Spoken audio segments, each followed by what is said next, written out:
This Sunday on Press Pass, concerns are being raised about upcoming changes to the Supplemental Nutrition Assistance Program, better known as SNAP. Federal cuts to SNAP means Ohio will have to bear some benefit costs for the first time. SNAP benefits will be cut by an estimated $186 billion over the next decade and could result in an estimated 18 million children losing access to free school lunches.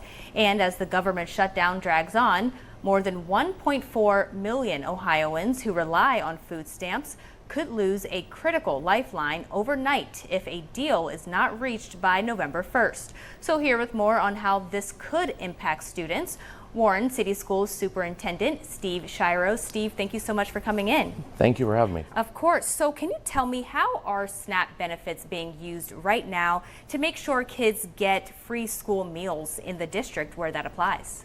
So right now in the district, we're pretty fortunate that our free and reduced lunch program is pretty robust, that students get a free breakfast, all students at Universal, free lunch, and then for those students that stay for after school activities, we have a free supper program. So students that are highly engaged in the district can count on 3 quality meals a day that are balanced and meet the FDA, and that's fully funded.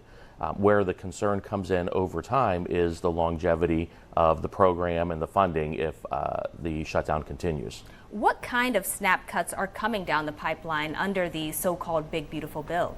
One of the things that we're most concerned about is what's happening with families and in homes.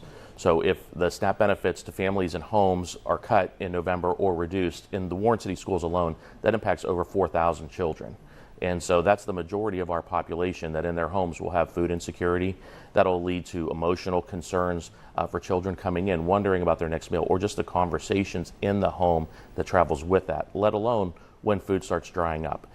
We're blessed that we have food pantries in all of our schools supported by Second Harvest Food Bank, United Way Trumbull County, as well as other partners that we're blessed to have. And so our students, will have, that fallback. But for how long? Because all of the agencies, I'm sure, are going to feel the stretch. So the cuts shift the cost of school lunches to the state. Do you think that's a cost that Ohio is able to take on, and will they, do you think? I think that people will do what's right when it comes to feeding children. I believe that in my heart, and I believe that that's the right thing to do. We don't know where things are going to go over time. I know the governor's office has signaled from the SNAP program that this is really a Washington concern and they need to open up the government. I think that's what I saw most recently. So, the idea of the Ohio using its rainy day fund to bail this out, I don't think is something the governor appears that he's interested in pursuing. But really and truly, it's a Washington issue. And I think at the end of the day, we will be able to do what's right by children, at least in our district. We have the sustainability for several months to keep things going. And this kind of leads into my next question. How is the government shutdown making things even harder at this point for you guys? It seems like, things are slowing down. And, we could go and work to try to find information and maybe have someone on the other end of the line and they'll be able to talk to us. Like, okay, can you send that to us and get us the forms? And their answer might be like, oh, well, we can't do that. We're like shut down.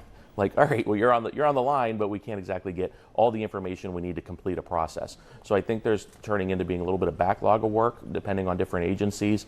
From where we're at, the children of the Warren City Schools are going to be taken care of. We're already planned and menued all the way to the first of the year. Our food is already coming in and paid for. So hopefully this won't go on for months, but we'll be able to sustain for our children, for the near future. How important is a school lunch to a student's ability to learn?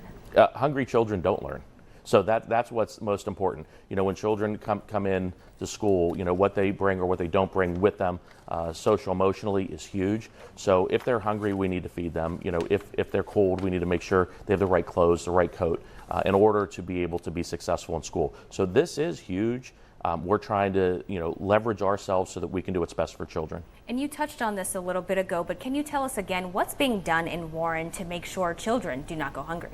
Well, again, we have our pantries in each one of our buildings, and so we've met just this week to leverage what is currently in our pantries and to talk about what happens if we see an increased use and a spike, and how are we going to access food. We have our mobile food pantry we launched last week in one of our neighborhoods, and we're going to continue to access and leverage that as far as product for kids. We have a tremendous relationship with Second Harvest Food Bank. Met with them this week on this program as well as others.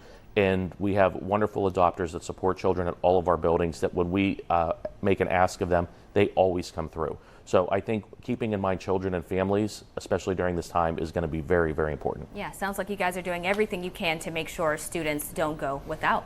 Everything we know to do. All right, Steve Shiro, thank you so much for joining me again. Thank you. I appreciate it. WFMJ Weekend Today will be right back with more local news.